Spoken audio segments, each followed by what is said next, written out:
सभी साथियों को नमस्कार। हिंदी साहित्य की इस यात्रा में आप सबका बहुत बहुत स्वागत है।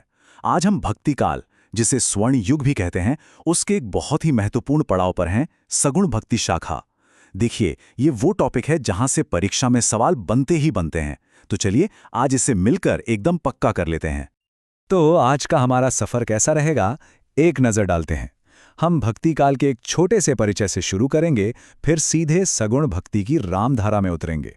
इसके बाद हम उन दार्शनिक सिद्धांतों को समझेंगे जो सच कहूं तो परीक्षा का सबसे पसंदीदा हिस्सा हैं। फिर हम प्रमुख संप्रदाय, ग्रंथ और हाँ, आखिर में एक फटाफट रिवीजन करेंगे ताकि सब कुछ यहीं इसी क्लास में याद हो जाए। तो हमारा पहला पड़ाव है भक्ति काल का परिचय। देखिए, हिंदी साहित्य के इतिहास में इसे स्वर्ण युग का दर्जा मिला है। अब सवाल उठता है क्यों?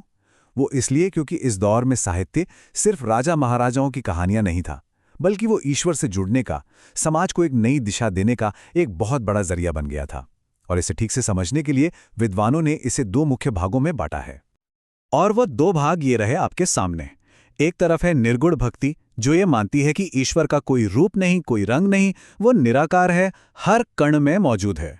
और दूसरी तरफ है सगुण भक्ति, जो ईश्वर के साकार रूप की, यानी राम और कृष्ण जैसे अवतारों की पूजा करती है। आज की हमारी पूरी की पूरी चर्चा इसी सगुण भक्ति पर होने वाली है। तो चलिए अब सगुण भक्ति की कहानी को थोड़ा और आगे बढ़ाते हैं। ये धारा भी आप जानते हैं, ईश्वर के दो सबसे लोकप्रिय अवतारों के आधार पर दो हिस्सों में बंट जाती है। और ये दो धाराएं हैं, राम भक्ति धारा, जिसे हम रामाश्रय शाखा भी कहते हैं, और दूसरी है कृष्ण भक्ति धारा। नाम से ही बिल्कुल साफ है, एक में आराध्य हैं भगवान राम और दूसरे में भगवान कृष्ण। तो आज हम राम भक्ति धारा की ही गहराई में उतरेंगे। तो भाई, ये रामाश्रय शाखा आखिर है क्या? बहुत ही आसान शब्दों में समझिए, ये भक्ति साहित्य की वो धारा है जिसमें कवियों ने मर्यादा पुरुषोत्तम श्री राम को अपना सब कुछ मानकर, अपना आराध्य मानकर, उनके आदर्शों को, उनके चरित्र को केंद्र में रखकर कविताएं रची। बस। अच्छा, इस स्लाइड पे जरा खास ध्यान दीजिएगा। इस पे एक स्टार मार्क लगा लीजिए। परीक्षा में क्या होता है, अक्सर कंफ्यूज करने के लिए रामाश्रय शाखा की जगह उसके दूसरे नाम दे दिए जाते हैं। तो हमें याद रखना है, राम मार्गी, राम भक्ति धारा, राम काव्य धारा या सिर्फ राम काव्य, ये सब एक ही चीज के नाम हैं। इनको नोट कर लीजिए, बहुत जरूरी है। चलिए अब हम उस हिस्से पर आ गए हैं जो इस टॉपिक की आत्मा है, और मैं सच बता रहा हूं, जहां से सबसे ज्यादा सवाल बनते हैं। देखिए, भक्ति काल का काव्य सिर्फ भावनाओं का खेल नहीं है।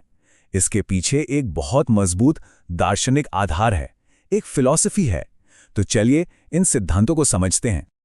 मैं एक बार फिर से दोहरा रहा हूं, अगली स्लाइड जो आने वाली है वो इस पूरी चर्चा का सबसे महत्वपूर्ण हिस्सा है। यहां से एक सवाल पक्का समझिए। आप चाहें तो इसका एक स्क्रीनशॉट ले लीजिए या फिर अपनी नोटबुक में बड़े बड़े अक्षरों में इसको लिख लीजिए। तो चलिए, इस टेबल को रटना नहीं है, समझना है। सबसे पहले है अद्वैतवाद। अद्वैत मतलब जो दो नहीं हैं, यानी आत्मा और परमात्मा एक ही हैं। ये दर्शन दिया शंकराचार्य ने। फिर आता है विशिष्टाद्वैतवाद, जो मानता है कि आत्मा परमात्मा का ही अंश है पर फिर भी विशिष्ट है। इसे दिया रामानुजाचार्य ने। यह एक छोटी सी ट्रिक है, याद रखिएगा। विशिष्ट हैं राम तो संस्थापक हैं रामानुजाचार्य। इसके बाद द्वैतवाद, जो मानता है कि नहीं भाई, आत्मा और परमात्मा दो अलग अलग चीजें हैं।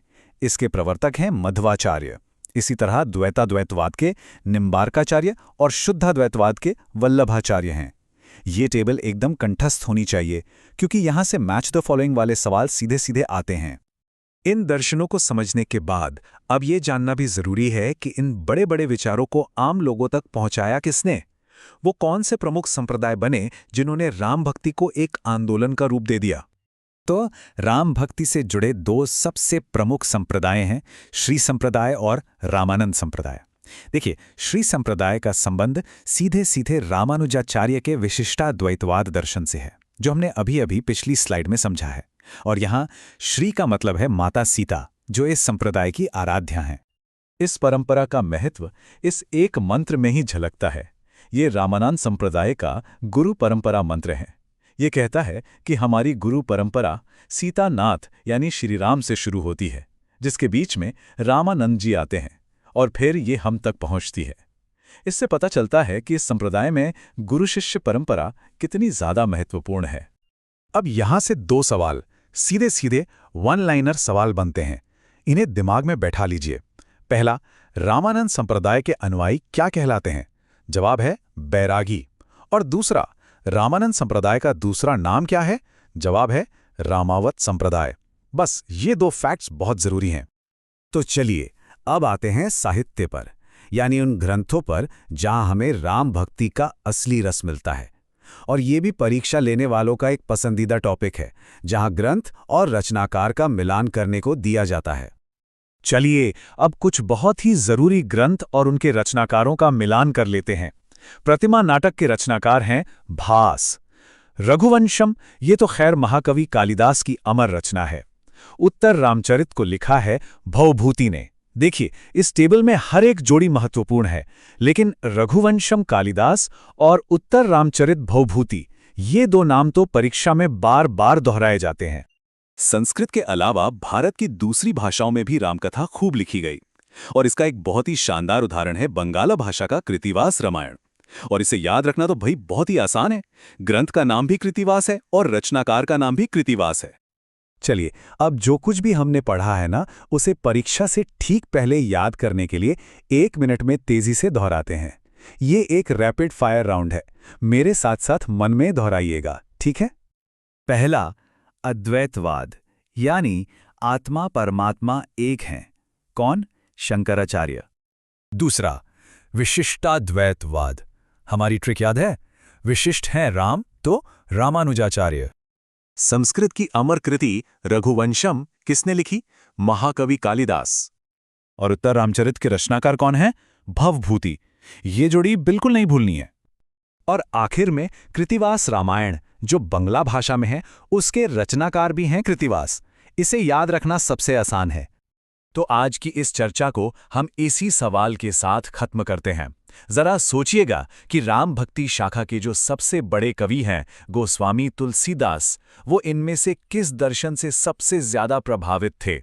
इसका उत्तर खोजिए और अपनी समझ को और भी गहरा कीजिए। आप सभी को आपकी परीक्षाओं के लिए बहुत बहुत शुभकामनाएं।